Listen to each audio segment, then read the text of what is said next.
प्यू research centre एक अमेरिकी think tank है जो सामाजिक मुद्दों से लेकर डेमोग्राफिक ट्रेंड्स पर जानकारी सामने रखता है। हाल ही में इसने धार्मिक समूहों के आधार पर एक रिपोर्ट जारी की है।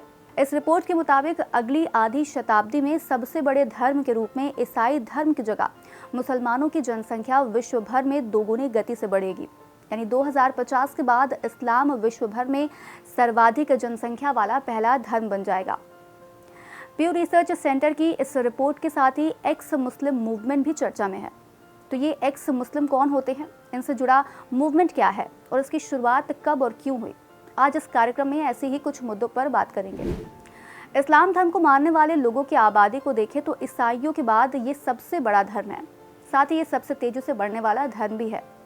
हालांकि वर्तमान समय में एक ऐसे खतरे का सामना कर रहा है जो इसने शायद पहले कभी ना किया हो।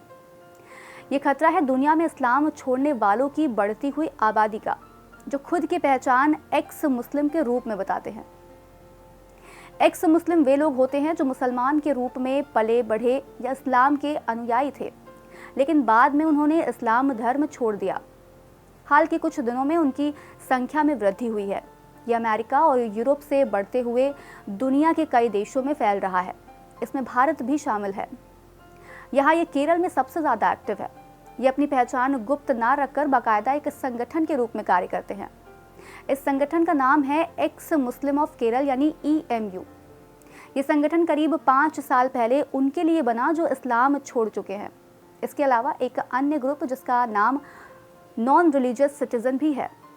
इसमें ऐसे लोग शामिल हैं जो इस्लाम को छोड़ने वाले या उसे पसंद ना करने वाले नहीं, बल्कि वे लोग हैं जो किसी भी धर्म को नहीं मानते हैं।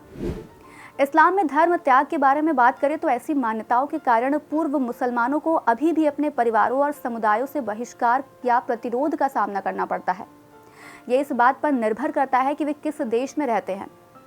बता दें कि दुनिया भर में 23 देश ऐसे हैं जहां धर्म त्याग को अपराध के रूप में सूचीबद्ध किया गया है। इनमें से 13 इसे मृत्युदंड अपराध मानते हैं। वहीं जो लोग अपनी पहचान एक्स मुस्लिम बताते हैं वे इस तरह की बातों पर सख्त विरोध जताते हैं। वे सोशल मीडिया पर इसी तरह की बातें लिखते हैं, धर्म गुरुओं को बहस के लिए उकसाते हैं और लोगों को ये मजहब छोड़ने के लिए कहते हैं। इस तरह के बदलाव के पीछे कई तरह के कारण हो सकते हैं, जैसे कि धार्मिक विश्वासों में बदलाव होना, व्यक्तिगत अनुभव होना या किसी अन्य विचारधाराओं या धर्मों में रुचि होना जैसे कई कारण हो सकते हैं। हैरानी की बात यह है कि इस मूवमेंट में ज़्यादातर लोग काफ़ी पढ़े लिखे होते हैं। उनका तर्क होता है कि इस्लाम धर्म में साइंस पर जोर नहीं है। पुरुषों और महिलाओं के लिए अलग अलग नियम हैं, जैसे महिलाओं को प्रॉपर्टी में पुरुषों से आधा हक मिलता है। इसके अलावा म्यूजिक और डांस जैसी आम चीज़ों पर भी मनाही है। इससे जुड़ी एक रिपोर्ट पर नज़र डालें तो साल 2018 में छपी प्यू रिसर्च सेंटर की एक रिपोर्ट ये बताती है कि अमेरिका में रहने वाले 23% वयस्क जो कि मुस्लिम फैमिली में पले बढ़े अब अपनी पहचान को इस्लाम से नहीं जोड़ते हैं। इनमें से 7% लोग ऐसे थे जो कि इस्लाम की सीख से सहमत नहीं थे। अन्य देशों की बात करें तो मुस्लिम बहुल देशों में इस्लाम छोड़ने पर कड़ी सज़ा निर्धारित होने के कारण लोग सीधे सीधे धर्म से दूरी का ऐलान नहीं कर पाते। इससे जुड़ा एक सर्वे मिडिल ईस्ट में साल 1981 से लेकर 2020 तक हुआ। यूनिवर्सिटी ऑफ मिशिगन के इस सर्वे में पाया गया कि इराक, ट्यूनीशिया और मोरक्को जैसे देशों में इस्लाम को मानने वाले अब खुद को नास्तिक बताने लगे हैं। हालांकि ये चोरी छिपे ही ऐसी बातें करते हैं और वही लोग खुलकर सामने आते हैं जो देश छोड़कर कहीं और बस चुके हैं या शरण ले चुके हैं।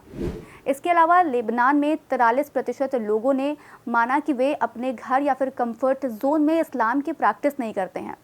रिसर्च नेटवर्क अरब बैरोमीटर ने 25,000 लोगों पर यह पोल किया था।